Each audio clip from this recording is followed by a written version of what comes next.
Hello everyone, I welcome again to all of my BA tutorial classes success in teaching field. जैसे कि आप जानते हैं कि पेडागोजी का हम लोग डिस्कस कर रहे हैं, जितने भी सब्जेक्ट है उसमें से मैंने बहुत सारे सब्जेक्ट को डिस्कस कर दिया है। अभी जो मैं डिस्कस करूंगा वो आपका सब्जेक्ट रहेगा मैथमेटिक्स का पेडागोजी। जिन बच्चों का मेथड पेपर मैथमेटिक्स है वो यहाँ से पूरी तरीके से आंसर देख सकते हैं और एग्जैक्ट आंसर अपना लिख सकते हैं।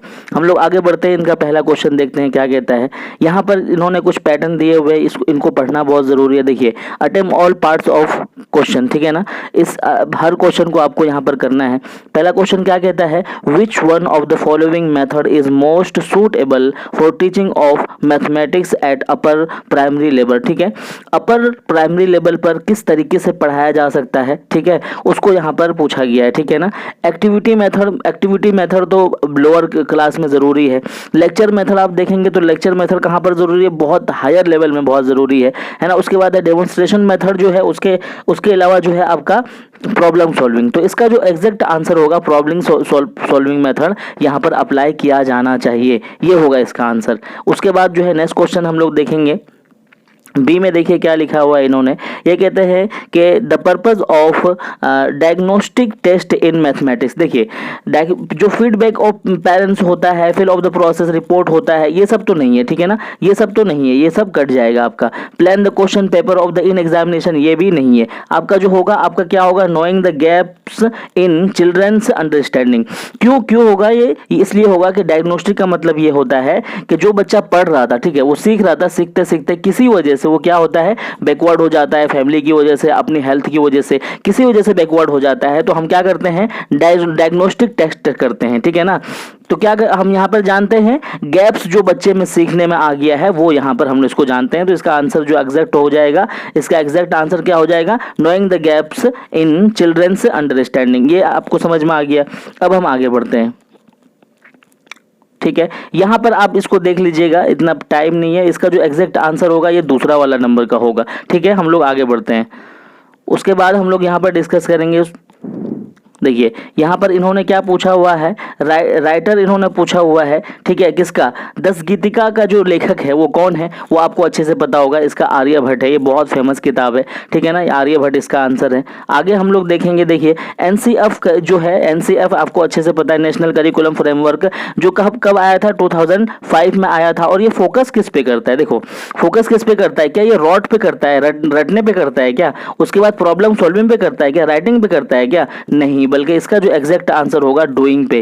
क्योंकि रटना तो कोई नहीं कहता है, ठीक है ना, प्रॉब्लम सॉल्विंग तो पहले से ही था और राइटिंग का कोई मतलब ही नहीं है यहाँ पे। ठीक है ना। तो ये क्या किस पर डिस्कस करता है, ये डिस्कस करता है आपको डूइंग पे फोकस करता है। ठीक है, इतना भी समझ में आ गया। अब हम लोग आगे बढ़ते हैं। देखिए, अब जो आगे यहाँ पर क्वेश्चन है, ये कह रहे हैं कि 5 प्रश्नों में से किन्हीं 2 प्रश्नों का आपको उत्तर देना है। ठीक है, अब इसको अच्छे से समझो। ये देखो, पहला क्वेश्चन यहाँ पर क्या है, describe to inductive and deductive method of teaching of mathematics and discuss its merits and demerits. ठीक है ना। ये क्या कह रहे हैं कि आगमन और निगमन जो विधि होती है, आगमन और निगमन जो विधि होती है, उससे आप क्या समझते हैं और उसको अच्छे तरीके से लिखिए। ध्यान दीजिए, इसको अच्छे से समझिए। ठीक है, ये बहुत इंपॉर्टेंट क्वेश्चन है। इंडक्टिव है और उसके बाद आपका क्या है, डिडक्टिव है। जिसको हम इंडक्टिव को क्या बोलेंगे, इंडक्टिव को आगमन बोलेंगे, डिडक्टिव को निगमन बोलेंगे। अब इसका एग्जांपल से आप अच्छे से समझ लीजिए बहुत जल्दी में। ठीक है, आगमन यानी कि इंडक्टिव में क्या क्या आएगा, नॉन टू अननोन आएगा, है ना, नॉन टू अननोन आएगा पहला पॉइंट। और दूसरा पॉइंट क्या आ जाएगा, कंक्रीट टू एब्स्ट्रैक्ट, है ना, मूर्त से अमूर्त की तरफ जाना। ठीक है ना। उसके बाद जो तीसरा पॉइंट होगा, बॉटम टू अप आएगा। उसके बाद चौथा पॉइंट होगा, एग्जाम्पल टू क्या कहते हैं कि रूल, एग्जाम्पल टू रूल। ये किसका है, इंडक्टिव का सारा पॉइंट है। ठीक है। अब डिडक्टिव इसका उल्टा हो जाएगा, इसका उल्टा क्या हो जाएगा, अननोन टू नॉन हो जाएगा, है ना, एब्स्ट्रैक्ट टू कॉन्क्रीट हो जाएगा, अप टू बॉटम हो जाएगा और रूल टू एग्जाम्पल हो जाएगा। ये क्या हो जाएगा, डिडक्टिव मेथड में। तो ये इस तरीके से आप उसको समझा देंगे। आई होप कि ये भी आपको समझ में आ गया होगा। बढ़ते हैं नेक्स्ट क्वेश्चन की तरफ। ये कहते हैं कि difference between aim and objective in mathematics teaching. ठीक है, एम और ऑब्जेक्टिव इन मैथमेटिक्स टीचिंग। देखिए यहाँ पर मैंने आपको बहुत सारे एम और क्या कहते हैं कि मैथमेटिक्स टीचिंग के जो मेथड होते हैं वो आपको मैंने यहाँ पर प्रोवाइड करा दिए। देखिए यहाँ पर आप एक एक पॉइंट अच्छे से लिख लेंगे, है ना। इतना सारा अगर मैं पॉइंट लिखवाने को बैठ जाऊं तो फिर आपका जो है सुबह हो जाएगा यहीं पे। तो ठीक है, आप इसको लिख लेंगे अच्छे तरीके से। मेरा बस आपको ये बताना है कि ये इंपॉर्टेंट पॉइंट है, ये सारे एम जितने भी है ये सारे इंपॉर्टेंट है, ये आप यहाँ से लिख लेंगे। और इन्होंने क्या पूछा हुआ है, और इन्होंने क्या कहते हैं ऑब्जेक्टिव भी पूछा हुआ है, तो ऑब्जेक्टिव को भी आप लिख सकते हैं, ठीक है ना। उसके बाद हम लोग यहाँ पर क्वेश्चन की तरफ बढ़ते हैं, ठीक है। क्वेश्चन की तरफ बढ़ते हैं हम लोग। उसके बाद देखिए यहाँ पर क्या कह रहे हैं, ये इनका कहना है कि explain the characteristics of good text book of mathematics, ठीक है। मैथमेटिक्स का जो बुक होगा वो क्या होगा, उसमें एक्सप्लेनेशन हो अच्छा, उसका उसमें क्या कहते हैं एग्जाम्पल अच्छा हो, तो वही तो अच्छा बुक कहलाएगा, तो इसमें कोई बड़ी बात नहीं है। उसके बाद देखते हैं define to curriculum describe the principle of curriculum construction in क्या कहते हैं सेकेंडरी लेवल। सेकेंडरी लेवल का जो करिकुलम होगा वो क्या कहते हैं, क्या करना है, डिस्क्राइब करना है, उसके प्रिंसिपल्स क्या क्या होंगे। ऑब्वियसली करिकुलम के प्रिंसिपल क्या होते हैं, करिकुलम के प्रिंसिपल क्या होते हैं कि नॉन टू अननोन जाना, यानी कि इजी से हार्ड की तरफ जाना, ठीक है। और उसके बाद जो है क्या करते हैं, डेफिनेशन की तरफ से स्टार्ट, यानी कि इजी से डेफिनेशन शुरू किया, उसके बाद कैरेक्टरिस्टिक्स शुरू किया, उसके बाद टाइप्स शुरू किया। इस तरीके से जो होगा आपका प्रिंसिपल ऑफ करिकुलम कहलाएगा, ठीक है ना। अब हम लोग आगे बढ़ते हैं। देखिए नेक्स्ट क्वेश्चन क्या कहता है, calculate median in following process, इसको आप देख लीजिएगा, ठीक है ना। उसके बाद हम लोग यहाँ पर बढ़ेंगे। देखिए इसका जो 7वां क्वेश्चन है ये कहता है कि discuss contribution of Aryabhatta and और दूसरा नाम क्या है, रामानुजन, है ना, योगदान, यानी कि देखो दोनों नाम बहुत बड़ा है, ठीक है। ये चीज आपको अपने तरीके से लिख लेना और आप अच्छे से जानते हो।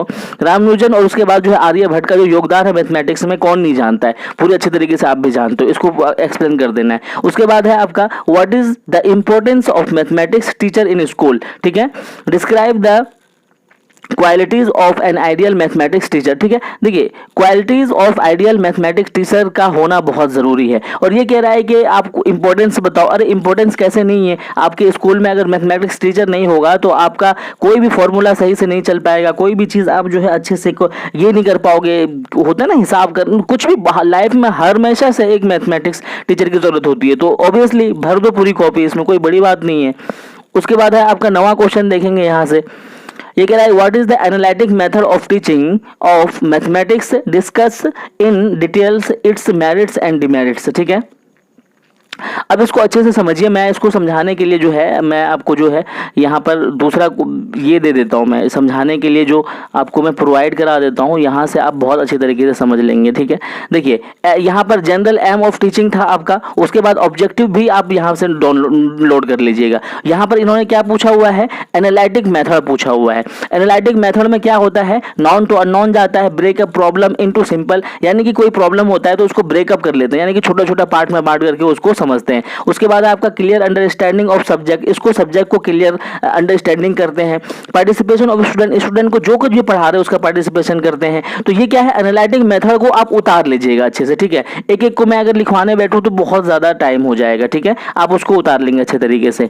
तो ये था आपका। अब लास्ट वाला जो क्वेश्चन है, लास्ट वाला क्वेश्चन क्या कहता है, देखिए critically examine the present syllabus of mathematics for class 9-10 of your state and give suggestion for its improvements। देखिए ये सिंपली क्या कह रहा है, ये कह रहा है कि जो अभी का जो सिलेबस है 9-10 का जो मैथमेटिक्स का सिलेबस है, क्या उसमें किसी तरह का प्रोग्रेस हो रहा है, क्या उसमें क्या कहते हैं कि इंप्रूवमेंट हो रहा है कि नहीं हो रहा है। उस इंप्रूवमेंट को आप सजेस्ट कीजिए। अगर नहीं हो रहा है तो वो सजेस्ट कीजिए कि आपके यहाँ पर 9th-10th की जो मैथमेटिक्स की क्लास चलती है, जो किताब चलती है, उस किताब में क्या और कुछ डेफिनेशन आना चाहिए, और कुछ ऐड होना चाहिए, और कुछ चीजें जोड़ना चाहिए, ये आपको सजेशन देना है। तो ये आप बहुत अच्छे तरीके से लिख सकते हो, इसमें कोई दिमाग लगाने वाली बात नहीं है। ऑब्वियसली उसमें डिफरेंशिएट होना चाहिए, ऑब्वियसली उसमें जो है एक्सचेंजिंग होनी चाहिए। बहुत सारे मैथमेटिक्स के ऐसे पोर्शन है जिसका लाइफ में कोई यूज नहीं है, तो उसमें एक्सचेंजिंग होनी चाहिए। ये बात आप अच्छे तरीके से जानते हो। तो आई होप कि ये वीडियो भी आपके लिए हेल्पफुल रहा होगा। किसी तरह की भी आपको क्वेरीज हो, कोई क्वेश्चन हो, तो आप कमेंट सेक्शन में जरूर लिखिएगा। और ये वीडियो अगर आपके लिए हेल्पफुल रहा है तो आप उन बच्चों के लिए तक भी पहुंचाएंगे इनको, जो बच्चे इस वीडियो के नीडी हैं। Thank you so much video देखने के लिए।